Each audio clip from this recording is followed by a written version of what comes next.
Bună ziua, prieteni, și bine ați venit pe canalul nostru. Eu vreau să fac azi o ciorbă de varză. Și cu afumătură și cu os, așa. Am pus și oase de curcan. Deci am avut așa, de la piept, de la tot pentru ciorbă. Acum eu le-am fiert odată, le-am upărit toate împreună. Și șorice. Deci nu mă interesează atâta carnea cât... Deci ce faină e. De la piept. Hai că asta îi dau la Maia să mănânce și ea. Așa. Am aici și afumătură. Asta n-am opărit-o că nu-i sărată. Și o las. Bag puțină o ceapă. Am tăiat, bag aici. Băgăm totodată. Și varză și tot. Totodată băgăm, numai bulionul băgăm mai târziu. Varza eu am tăiat-o și am băgat-o în apă, să nu fie chiar așa sărată. Așa mi-a venit poftă de varzacă.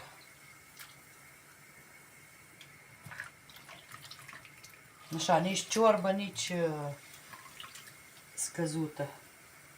Așa să fie. Ea scade oricum, când fierbe mai scade. Acum se pare multă, dar scade. Fac o oală mare, avem toată săptămâna, nici mai fac ciorbă. Din asta mâncăm.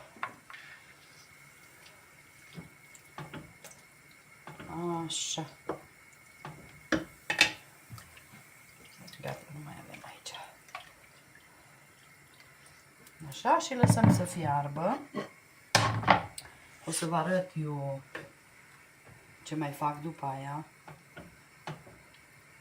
Deocamdată nu pun nimic, nici cimbru, nici nimic, până începe să fiarbă. Deci de la carne am luat spuma, am opărit-o, să zic, cam 15-20 de minute am lăsat la opărit. Și acum numai să fiarbă. O să revin eu cu restul. Haideți să vă arăt. Acum am pus cimbru, am pus foi de dafin. Cam după jumătate de oră, cam așa, pun eu bulionul, nu pun mult, că și așa e acră varza. Așa. Dacă mai trebuie, mai bine punem la final un pic și nu fie prea, să iasă prea acră.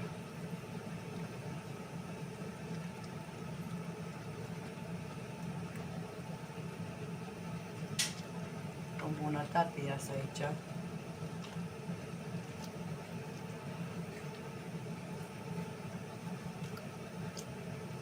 Hai să gust eu dacă mai trebuie sare, dar eu zic că nu.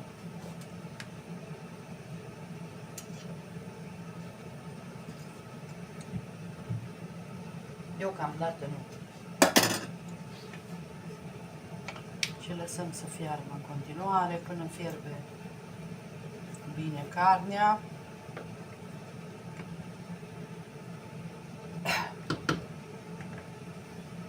Și am să revin.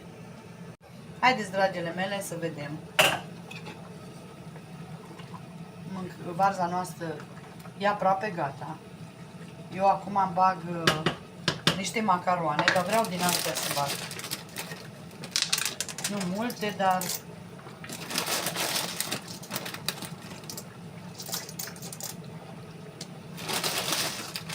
cam vreo 2 ml bune, atât.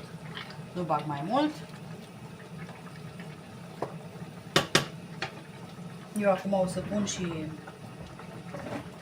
puțin piper măcinat.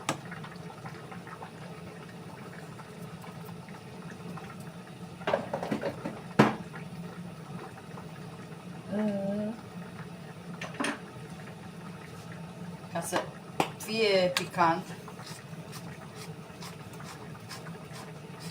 Pun puțin chili.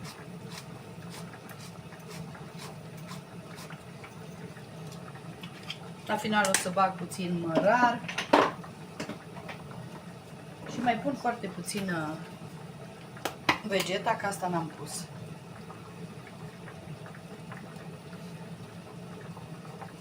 Atât. Dacă mai ne trebuie sare, o să punem în... Și lăsăm să fiarbă pastele. O să pun mărar înăuntru. Și ăsta e ciorba mea care o aștept cu nerăbdare. Dar de dor nu carnea, cât ciorba. Ciorba mea îmi place. Mie îmi place foarte mult varza și îmi place și ciorba de varză. Și scăzută și oricum numai să fie varză. Și în sarmale și peste tot. Poate nu auziți chiar așa bine că merge vota, că n-am ce să fac. Că trebuie să o las, că face abur. Aduce plin a fost oala. Și ce-a scăzut. M-am zis că scade.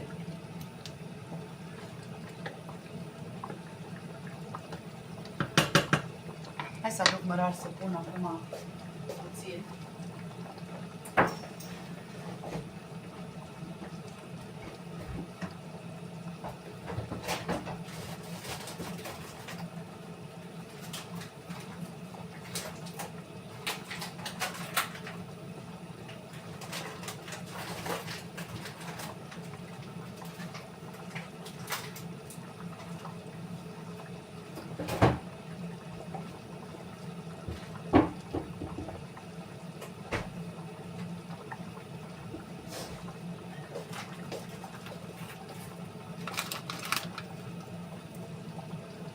Îl pun pe tot, că nu e atâta.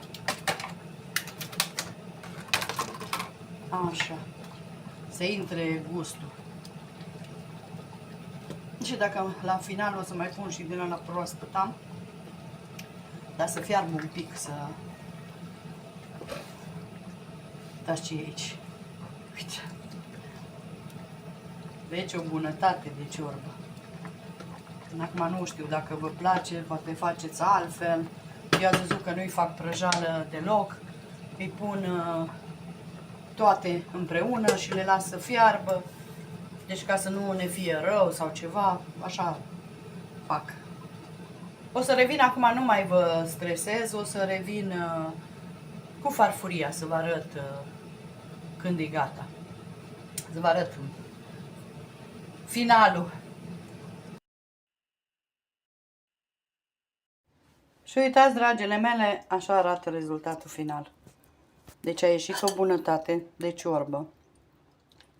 Uitați, carnea am scos-o separat.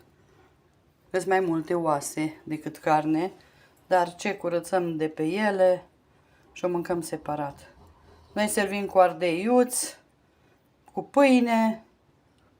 Sper să încercați rețeta, că a ieșit o bunătate. Vă mulțumesc și o zi minunată vă doresc. Bye, bye!